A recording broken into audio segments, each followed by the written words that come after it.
Bienvenue pour une nouvelle mini-review, et aujourd'hui on va se pencher sur Isekai Maoto Shokan Shoujo no Drei Majutsu.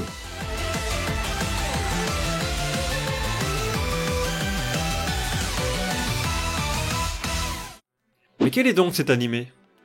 Un animé avec un nom beaucoup trop long pour commencer, mais si on ferme les yeux là-dessus, nous allons suivre la vie trépidante de Takuma, un jeune homme qui passe ses soirées devant Cross Reverie, un célèbre MMORPG. Il y passe tellement de temps au point de devenir l'un des meilleurs joueurs, se faisant appeler le roi démon par la communauté. Cependant, comme tous les no-life ou Ikikomori pour les intimes, même si ses stats dans le jeu sont énormes, sa stat sociabilité dans la vraie vie est au plus bas. Il ne parle à personne, se sent mal dans les endroits peuplés, et sur le plan fille, n'en parlons même pas. Mais sa vie va changer, car pour la première fois de toute l'histoire du monde de l'anime, notre cher Takuma va se retrouver téléporté dans le jeu, se retrouvant un personnage lui-même. Alors ça vraiment je ne m'y attendais pas, c'est tellement original. Bon, redevenons sérieux 2 minutes. S'il se retrouve là, c'est parce que 2 demoiselles ont utilisé leur sort d'invocation afin de faire apparaître une créature puissante. Et c'est un coup de bol pour elle car en invoquant Takuma, ce n'est pas en lui-même qu'il apparaît mais en son personnage totalement cheaté. Tellement cheaté qu'il possède comme équipement un anneau permettant de renvoyer les sorts, faisant échouer le sort d'esclavage que les 2 invocatrices lui ont lancé, se retrouvant donc elle-même esclave du roi démon.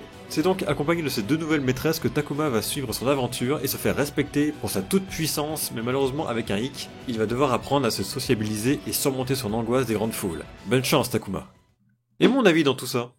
J'ai taquiné pendant le résumé le fait de retrouver encore une fois cette histoire de téléportation dans un monde de jeux vidéo, principalement un MMORPG. Toutefois, je souligne la petite originalité qui apparaît rarement, le fait que nous ayons un méchant de l'histoire. Mais est-ce vraiment le cas ? Il est certes surnommé le roi démon, a l'allure et la puissance destructrice d'un roi démon et se comporte comme un connard, comme un roi démon.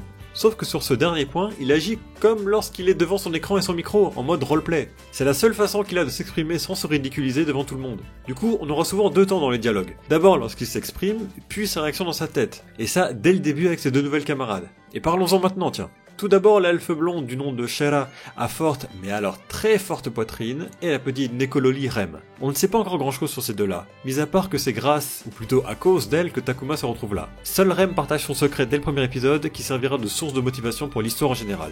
Sur le plan technique, l'anime est plutôt bien coloré et convaincant sur certaines parties de l'animation. Et là, attention mesdames et messieurs, je vais encore une fois parler d'un sujet sensible à mes yeux, j'ai nommé le fanservice. Et bah là, je ne suis pas vraiment dérangé en fait. Je considère l'anime comme un ecchi qui s'assume, et dans ces conditions, ça ne me pose pas de problème. Et l'humour sera principalement basé là-dessus, en plus des réflexions intimes de Takuma sur les événements. Alors certes, beaucoup de points restent du déjà vu, mais étant donné que je suis assez friand de ce type d'humour par l'absurde, c'est ok. Personne ne se prend vraiment au sérieux, ce qui crée un certain décalage avec les événements. Bon, par contre, attention tout de même de ne pas regarder cet animé en public. Même si rien n'est réellement montré, il y a beaucoup de sous-entendus plus sonores que visuels. Genre par exemple les cris d'orgasme que Rem émet rien qu'en lui caressant les oreilles vous feront passer pour un petit coquin aux yeux de votre entourage. Mais pour revenir sur cette censure, je ne sais pas si elle est volontaire ou non. Elle est basée sur les flashs lumineux qui sont souvent retirés pour les sorties des DVD et Blu-ray.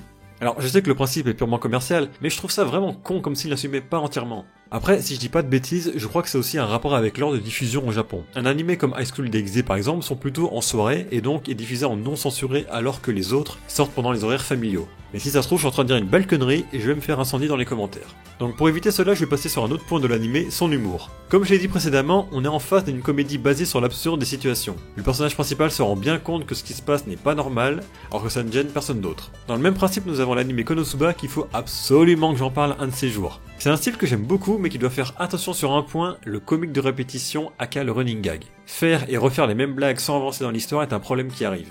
Que ça soit dans un animé de type Slice of Life ne me pose pas de problème, mais un animé avec une trame scénaristique ne peut pas se permettre ça. J'espère donc qu'ici nous n'aurons pas ce genre d'erreur, sachant que le petit groupe risque de s'agrandir, se transformant rapidement en un harem. Pour conclure, malgré ce côté ecchi assumé ou non selon la censure utilisée, ne me dérange pas du tout, mais attention tout de même à ne pas tourner en rond. Si l'anime prend la bonne direction, ça deviendra ma petite distraction ecchi de la saison, sinon ça deviendra un énième animé surfant sur le syndrome Isekai. Et je termine maintenant la mini-review. Si l'anime vous fait de l'œil, n'hésitez pas à vous exprimer dans les commentaires.